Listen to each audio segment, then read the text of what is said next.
This is the Holy Stone HS600D Drone, and I'm sharing my honest experience after putting real hours on it in different spots and weather. I picked it up because the spec sheet promises a lot for the money. A 3-axis mechanical gimbal, 4K 30 FPS video, 48 megapixel stills, 2 batteries, and a long-range wired relay link that claims up to 20,000 feet. On paper, it looks like a step up from toy drones, and in practice, it mostly is, especially for stable flying and smooth video, though there are quirks you should know about.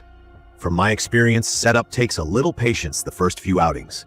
Powering on the drone and controller, waiting for GPS lock, and getting the gimbal to initialize adds up to roughly 40 seconds to a minute. I get frequent compass calibration prompts. The process is quick: spin it horizontally, then vertically, but it pops up more often than I'm used to with pricier drones. It's not a deal breaker, just a ritual.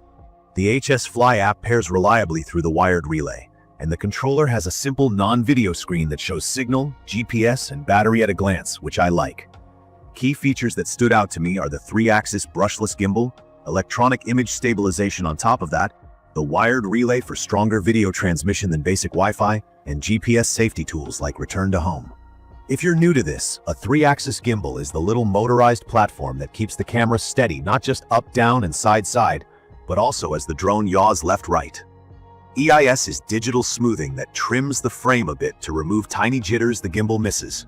Together, they make the footage look stable, even when the drone is dealing with gusts. The camera is marketed as 8K, and here's the plain version. It records 4K 30 FPS video to the micro SD card, and it can shoot high-resolution stills up to 48 megapixels. The 8K idea applies to still images, not video. In my opinion, the video is the strong point.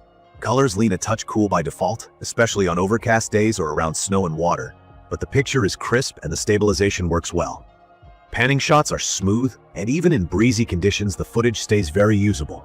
I've seen the horizon tilt a few degrees during fast yaw moves. It's not constant, but it happens, and I fix it in post when I notice it. The live view to the phone is lower resolution than the final file, so don't judge sharpness from the preview. Stills are more hit and miss. The sensor can capture detail, but the JPEG processing gets noisy faster than I expected, even in decent light. There's no RAW option and limited manual control, which means you can't fine-tune shutter speed or ISO. You do get basic controls for white balance, sharpness, and saturation in the app, but it's still point and shoot. For casual snaps, it's fine. For serious photo work, it's not the tool I'd grab. Flight performance is where it earns its keep. At 603 grams with brushless motors, it sits firmly in the registered drone category in the US, but the weight helps it hold position in wind. I've flown it in steady breezes and short gusts that would make smaller drones bobble around, and the HS600D stayed planted well enough to keep video smooth. Controls are responsive and predictable. It doesn't feel as locked in as top-tier systems, but it's confidence-inspiring for the price. GPS hover is steady, and transitions between moves are smooth once you adjust Expo in the app to your taste. Battery life is a reality check moment. The listing says up to 40 minutes per battery. From my experience, I average about 23 to 26 minutes per pack in mild wind, flying mixed speeds, and recording 4K. In cold weather, I've seen it dip closer to 20. That's still respectable, and since it comes with 2 batteries, I get close to an hour across a shoot without rushing. I like that the batteries self-discharge for storage safety, and the controller prompt for low battery. Return to home kicks in consistently. About the transmission range, the 20,000 feet number is best case, wide open conditions. I kept flights within visual line of sight and local rules. Within that, I pushed it as far as I safely could and got a clean feed at distances that would normally trip up plain Wi-Fi drones. The wired relay connection between phone and controller seems to reduce interference compared to wireless phone links I've used before.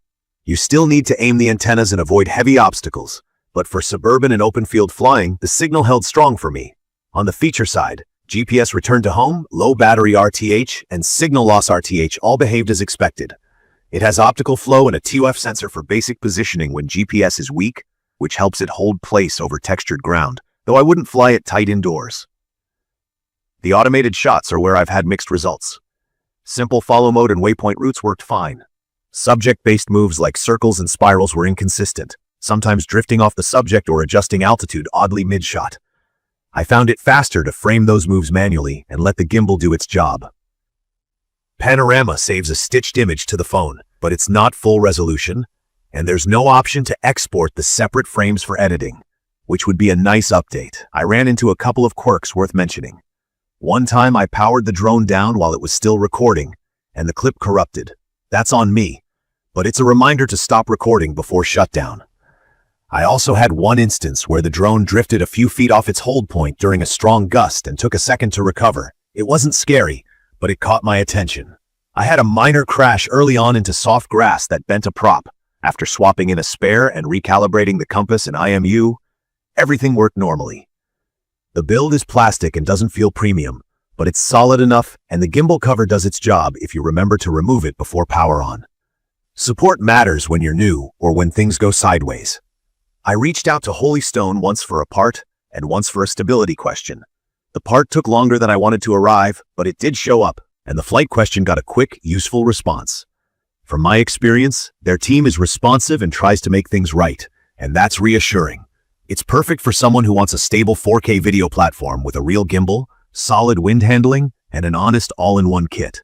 The carrying case, extra props, cables, and a second battery make it feel complete without buying an add-on bundle. The controller's small screen that shows essential info is a simple touch I appreciated, especially when the phone app UI gets busy. The drone includes remote ID, which is convenient in the US, and because it's over 250 grams, you should register it and fly within your local rules. That's standard at this size, and the trade-off is real stability outdoors. In my opinion, the biggest gap is still photography. If you're hoping to edit RAW files or tweak exposure like a camera nerd, you won't find that here. The app could use polish in places, especially around creative modes and media handling. Intelligent shots need refining, and I'd love more manual camera control in a firmware update. The good news is the core flight experience and video quality are strong enough that I kept reaching for it when I wanted simple, smooth 4K footage without fuss. I'd recommend this for intermediate hobbyists stepping up from mini drones, newcomers who want a forgiving first real drone for video, and anyone who flies in breezy conditions where lighter craft struggle. If you're a photographer who cares more about stills than video, or if you rely heavily on automated cinematic moves, you might get frustrated.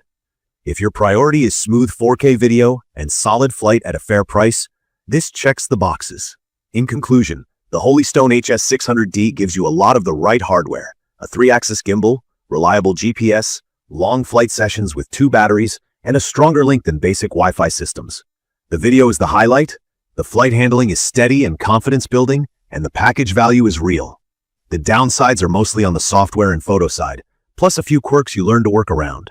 From my experience, it's a capable everyday flyer for 4K video that earns its spot in the bag, as long as you set expectations around stills and automated modes. If this video helped, please subscribe to the channel, drop your questions or your own HS600D tips in the comments, and I'll do my best to reply. Thank you for watching.